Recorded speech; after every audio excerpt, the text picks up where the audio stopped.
धाकड़ खबर बेखौफसमा बेबाक अंदाज। धाकड़ खबर के न्यूज़ से मैं आपके साथ हूं अकरम रईस खान। ये कैसा पुजारी, ये कैसा साधु, ये कैसा धार्मिक गुरु जो अपने ही हाथों से मंदिर की मूर्तियों को तोड़ डालता है सिर्फ इसलिए ताकि मुस्लिम बच्चों को फंसा सके। जी हां, ध्यान से सुनिए, थोड़ा गौर से सुनिए, क्योंकि इस कारनामे को, इस करतूत को अंजाम दिया गया है उस उत्तर प्रदेश में जहां के मुख्यमंत्री खुद आदित्यनाथ योगी हैं। पुलिस ने खुलासा कर दिया है, साधु को हिरासत में भी ले लिया है, लेकिन पुलिस अधिकारी मामले की जानकारी देते हुए डरा डरा सा नजर आ रहा है, क्योंकि आप जानते हैं कि आदित्यनाथ योगी का नजला उल्टा इस पुलिस वाले पर ही गिर सकता है, यह सही खुलासा करने के चलते। वरना अगर वाकई में आदित्यनाथ योगी को इतनी ही परवाह होती कि साधु के भेष में किस तरीके का व्यक्ति जो है मंदिर में बैठा हुआ है, प्रतिमा तोड़ रहा है, तो वो खुद आगे आकर बयान देते और कहते कि ऐसे लोगों के खिलाफ सख्त कार्रवाई की जानी चाहिए। कहां पर घटी है ये घटना, पहला सवाल आपके जहन में ही आना चाहिए। और किन मुस्लिम बच्चों को फंसाने की कोशिश कर रहा था मंदिर का ये पुजारी, विस्तार से पहलू आपके सामने रखने की कोशिश करते हैं। चलते हैं खबर की तरफ। खबर की शुरुआत करें उससे पहले मुझे लगता है आपको याद दिलाना बेहद जरूरी होगा कि जब से 2024 के लोकसभा चुनाव में संस्कारियों की बैंड बजी है, 400 पार के नारे लगा रहे थे, 56 इंच का सीना फुला फुला कर हवा निकल गई, ईवीएम के दम पर 240 आए हैं। जो लोग ईवीएम को लेकर पूरा मूवमेंट चला रहे हैं उनका दावा है कि अगर ईवीएम ना होती तो 50 सीटें भी नहीं आ पाती। रही सही कसर उसके बाद जब 40 दिन के भीतर चुनाव हुए 13 सीटों पर विधानसभा की, उसमें से जो हैं 11 सीटें बीजेपी के पास हुआ करती थी, उसमें से बीजेपी 9 सीटें बुरी तरह से हार गई, 2 सीटों पर किसी तरह से कामयाब हो पाई। तो यानी पहले लोकसभा में हारे और फिर विधानसभा के उपचुनाव में हारे। और तभी के बाद से आप देखिएगा कभी महाराष्ट्र में दरगाह तोड़ी जा रही है, कभी उत्तर प्रदेश में दंगे बवाल कराने की कोशिश की जा रही है, पुलिस प्रशासन उसमें खुद लगा हुआ है, कभी मध्य प्रदेश में जो है नंगा नाच किया जा रहा है मदरसों के नाम पर, कभी असम का मुख्यमंत्री कह रहा है कि 40% आबादी हो गई है मुसलमानों की। तो जब चारों तरफ ऐसा तांडव मचाया जा रहा है तो जो मंदिर में बैठा साधु है वो आखिर क्यों पीछे रह जाए। मामला आया है उत्तर प्रदेश के सिद्धार्थनगर से, वही इलाका है जो अगल बगल में है सब गोरखपुर के, और गोरखपुर आज वो जगह है जहां से पूरे उत्तर प्रदेश को एक मठ की तरह चलाने की कोशिश की जा रही है। लखनऊ तो नाम मात्र की राजधानी रह गई है। यहां का एक थाना है जिसे आप कह सकते हैं कठेला सम्य माता, थाने के नाम में भी माता है, कठेला सम्य माता थाना है। और यहाँ का एक गांव है जिसे आप कह सकते हैं टोली हवा।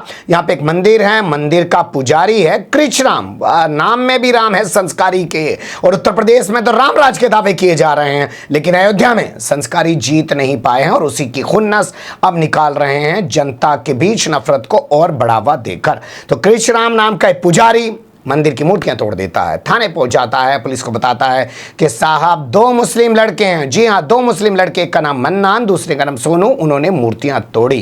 पुलिस एक एफआईआर दर्ज करती है और उसके बाद जांच में जुट जाती है। मौके पर जब पहुंचती है तो पता चलता है कि वहां कुछ बच्चे खेल रहे थे, 8-10 साल के कुछ बच्चे वारदात के वक्त वहां पे खेल रहे थे। पुलिस ने बच्चों से पूछा, बच्चों ने बताया कि खुद साधु बाबा ने मूर्ति तोड़ी है। इसके बाद पुलिस ने उसे हिरासत में लेकर सख्ती से पूछताछ की तो वो टूट गया और उसने बताया कि असल में मन्नान और सोनू के परिवार से, यानी कि मुस्लिम परिवार से उसकी दुश्मनी चल रही थी और वो उनके बच्चों को फंसाकर, क्योंकि ऊपर से नीचे तक सारा का सारा हाल एक बना हुआ है, तो मुसलमानों के खिलाफ कुछ भी बोल दूं, कुछ भी इल्ज़ाम लगा दूं, आप तो जानते ही हैं इनके बारे में तो कोई आवाज़ भी उठाने वाला नहीं है। जो लोग कहते हैं मोहब्बत की दुकान चला रहे हैं वो भी जब मुसलमानों के साथ ज़ातियाँ होती हैं, जुल्म होता है तो उसको लेकर आवाज़ नहीं उठाते हैं। जो चंद्रशेखर आज़ाद मुसलमानों का वोट पा के नगीना से जीत गया है, बाहर तो बड़े दावे करता है कि 20 मिनट नमाज नहीं पढ़ने दी जा रही है। मैं नेशनल टीवी पे इस बात को बोलता हूँ, लेकिन जब संसद जाता है तो उसकी ज़बान पर भी ताला लटक जाता है।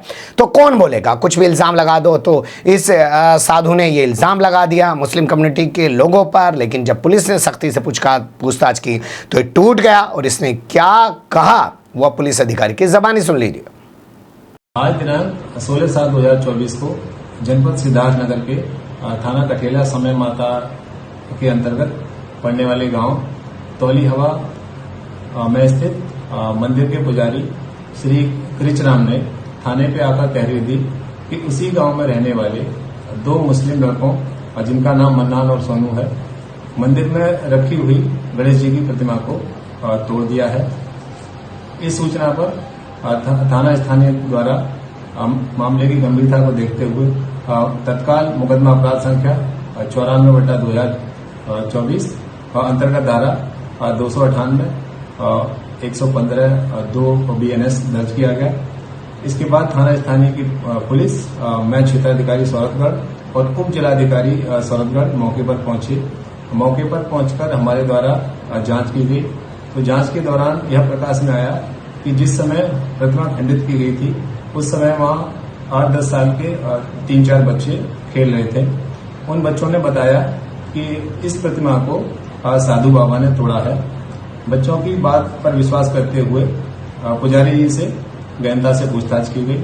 गहनता से पूछताछ करने पर पुजारी जी ने बताया कि इन दोनों लड़कों मन्नान और सोनू के परिवार से उनका झगड़ा चलता रहता है। उनसे परेशान होकर उनको मुकदमे में फंसाने के उद्देश्य से उन्होंने मूर्ति तोड़ दी और इस आशय की तहरीर थाना स्थानीय पर दे दी। उन्होंने अपने जुर्म का इकबाल किया। आरोपी पुजारी जी के खिलाफ विधिक कार्रवाई अमल में लाई जा रही है। मौके पर शांति व्यवस्था बनेगी। सुन लिया आपने, पुलिस अधिकारी ने बताया कि कैसे कृष्णराम नाम का ये साधु मुस्लिम लड़कों को फंसाने की कोशिश कर रहा था। तो ये नंगा नाच अभी तो शुरुआत हुई है। अभी तो देखिएगा कैसे कैसे करके फंसाया जाएगा और कैसे कैसे करके दंगाइयों द्वारा अपना पूरा का पूरा एक कोहराम मचाने की कोशिश की जाएगी, क्योंकि ये लोग डर गए हैं 2024 के लोकसभा चुनाव के बाद। और उत्तर प्रदेश में आप जानते ही हैं 10 सीटों पर बाई इलेक्शन भी होने वाले हैं। और आदित्यनाथ योगी ने कह दिया है कि उत्तर प्रदेश के कार्यकर्ता को, भाजपा के कार्यकर्ता को या जो भी भगवा गैंग से जुड़ा कार्यकर्ता है उसको डरने की जरूरत नहीं है। और वैसे भी अखिलेश यादव ने कह दिया है कि मानसून ऑफर चल रहा है, 100 विधायक लाओ और मुख्यमंत्री बन जाओ। यानी कि केशव प्रसाद मौर्य को कह रहे हैं कि भाई आदित्यनाथ योगी तुझे मुख्यमंत्री न बनने देवे, तू इधर आ जा, 100 विधायक तोड़ के लिए बीजेपी के, हम तुझे मुख्यमंत्री बना देंगे। क्योंकि अखिलेश यादव की पार्टी आज देश की तीसरी बड़ी पार्टी बन चुकी है लोकसभा चुनाव में 35 सीटें जीतने के बाद। तो वो केंद्र की राजनीति करेंगे और यहाँ केशव प्रसाद मौर्य को वो शायद प्रदेश की राजनीति के तौर पर इस्तेमाल करना चाहते हैं। लेकिन इतनी हिम्मत केशव प्रसाद मौर्य में नहीं है। कुल मिला के ये है कि सरकार को खतरा है, आदित्यनाथ योगी की कुर्सी को खतरा है। और इस उठापटक के बीच सबसे अच्छा फार्मूला है कि मुसलमानों के खिलाफ नफरत फैलाओ। तो जो मंदिर में साधु बन के बैठे हैं, पुजारी बनकर बैठे हैं, वो भी क्यों पीछे रहें, वो भी इस कदम में अपनी आहुति देना चाहते हैं, बढ़ चढ़कर जो है इसमें अपनी अहम भूमिका निभाना चाहते हैं। इस कृष्णराम नाम के साधु ने यही करके दिखाया। आपका क्या कहना है कमेंट्स के रूप में अपनी राय जरूर दीजिएगा। खबर को लाइक कर सकते हैं, चैनल को सब्सक्राइब कर सकते हैं और ज़्यादा से ज़्यादा हमारी खबरों को शेयर कर सकते हैं। फिर ऐसे ही किसी सुलगते हुए या उलझते मुद्दे लेकर मैं आपके सामने हूँगा हाजिर। फिलहाल अभी मुझे दें इजाज़त।